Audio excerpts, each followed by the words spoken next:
Bye. Welcome to my assembly. Today is Tuesday, the 19th of January. It was really lovely to be with you all today. I hope you're all getting on okay with home learning. We're all missing you guys, but it's been really nice to catch up with some of you with our live sessions, and it's been lovely to do some recordings for you and try and help you with your learning any way we can. Our phrase of the week this week is ble mai, which means where is, and this is the phrase that I use the most when I'm at home, even when I don't need to speak Welsh because I speak English at home. But if I want to find something or ask where something is, I always automatically say, ble mai TV remote, ble mai apple, ble mai whatever. So have a little practice this week. See if you can ask ble mai and then whatever it is you are looking for.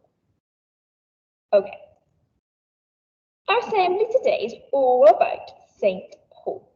Throughout this assembly, I have hidden 5 mini hearts. I want you to see if you can try and find all 5 of them before the end of the assembly, and let your teacher know if you can manage to find all 5. Here is St. Paul. He says, "Hi, I'm St. Paul. I wasn't always a saint, you know. Let me tell you a story." So we're now going to listen to St. Paul telling us a little bit of a story about his life.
Okay, so Saul, who became Paul, had a really interesting story. And once he became Paul, he decided that he was going to now tell people about Jesus. So he'd gone from persecuting people to wanting to spread the word of God. So you could say he then became a good person who wanted to complete good deeds and to spread this lovely, joyous message. So the story I'm going to tell you now takes place around 2,000 years ago, when Jesus' first followers were beginning to go out into the world to tell people about him. Paul, as his name was now Paul, was in such a tricky situation. He was new to this game. He had only recently become an agent for Jesus Christ and had been working in the city of Damascus, which you can see here, to establish his new image. He had spent all his time since he became a believer telling people about Jesus in the synagogues, marketplaces, and any place where crowds could gather. His big problem was not many people trusted him because previously he had been working against Jesus and trying to persecute Christians. Oh, it's difficult when you change sides.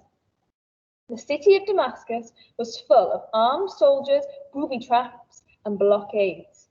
The governor of Damascus, following the instructions of the angry king, who you could see in the middle here, had sealed off the town for the sole purpose of catching Paul. Paul's message, saying that Jesus was the Son of God, had angered the king, and he wanted to be rid of Paul forever. He wanted to find Paul, and he wanted to kill him. What was Paul to do? I want you to have a little think now. What would you do if you were in Paul's situation? Would you A, hide in a doorway somewhere? Would you B, try and sneak past the guards to escape the city? Or would you C, cry and give up? You could pause the video and discuss it if you want to.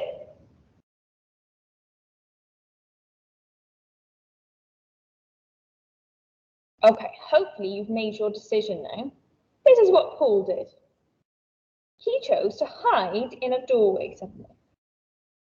He crouched in a tiny doorway in the back streets of Damascus, too scared to move or even breathe.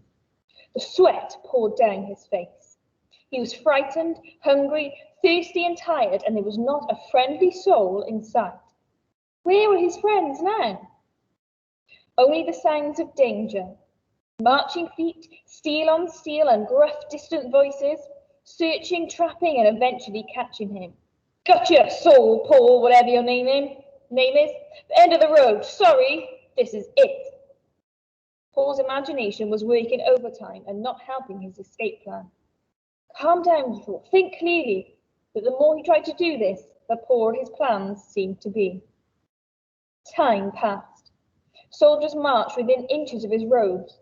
A stray dog sniffed his feet, showing interest, but luckily it scampered off to explore somewhere else. He was squashed up so tight, curled up in such a tight blue ball, he felt like he would never be able to walk again. Psst, psst, psst. Paul! Paul's heart thumped and his stomach turned over. Was that the voice of Ananias, his dear, dear friend? It was coming from somewhere. But where? He daredn't move or respond, just in case it was a trap, or he had misheard what he desperately wanted to hear. It was so dark by now, it was comforting. He couldn't see anyone, but that meant nobody could see him either. Paul, don't speak. Follow me. What would you do if you were in Paul's situation? Would you A, try and follow the voice? Would you B, wait for the voice to come to him? Or would you C, give yourself up? Again, you can pause the video if you want to, or you can just have a little think. This is what Paul did. He waited for the voice to come to him. And it turns out it was Ananias, risking his life to save his friend. Paul carefully unpacked his crumpled body, and the two friends threaded their way through the velvet darkness of Damascus. No words, no understanding, just warmth and friendship. Go with these men, they can be trusted, whispered Ananias. Good luck. They clasped hands, then Paul was pushed through a narrow doorway, and the door closed silently. He couldn't see anything. He could only feel that he was not alone. He was bundled up some steep and winding stone stairs. Higher and higher they climbed. 3 of them, or were there 4? Impossible to tell, but what was apparent was danger. This was a life or death mission. Suddenly, the whole group froze. Wait, whispered a voice. They flattened themselves against the wall as footsteps got closer and closer, stopping just round the next turn in the staircase. There was the sound of a door being opened, then closing. The voice said, wait, once again. So this strange party, unknown to each other, waited and waited, each life dependent on the life of the next man. What are we waiting for? Thought Paul. The silence began to stir, and the darkness lost its intensity. Dawn was breaking. Paul could just make out the shapes of the men pressed up on the wall either side of him. Then the noise of the door opening, voices, heavy feet, coming to catch him? No, going up. The group tension was released. Now, the same voice said, and Paul was pushed up the stairs and thrown into a tiny room. Even before Paul could get his bearings, The rescuers were pulling the curtains shut. Then they got out a large wicker basket. Get in! We'll let you down. Once you're on the ground, you'll be outside the city walls and safe. Well, safer than you are now. Run for your life. What would you do? Would you A, get in the basket, B, go back to the doorway, or C, ask some more questions? Have you made your decision? Paul decided to get in the basket. He was desperate. Luckily, when they lowered Paul down in the wicker basket outside, he made it out, bruised and battered, but alive. Thank you, he said to himself as he ran from the tower and on the road to the next town. Little did he know that was just the start of his amazing adventures. Here he is. And then he carried on. He went to the next city and carried on spreading the good news and spreading the messages of Jesus, even though it had nearly gotten him killed. Paul was very brave, and like I said, he carried on even though these people were still trying to kill him. Paul's friends were very brave as they risked their lives to help their friend who they cared about. There are some other words for brave: bold, fearless, confident, heroic, courageous, and dauntless. Who do you know that's brave? Perhaps someone in your family, maybe a friend of yours. What about these people?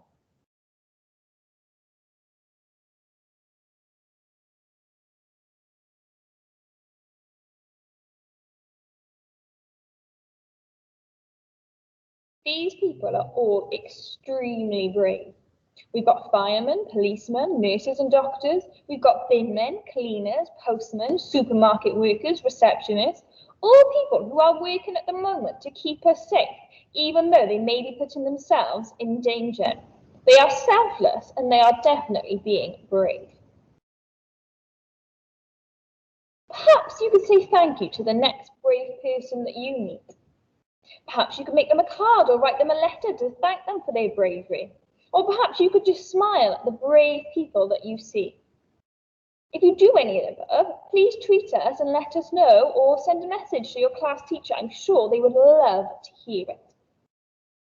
Okay, gweddol.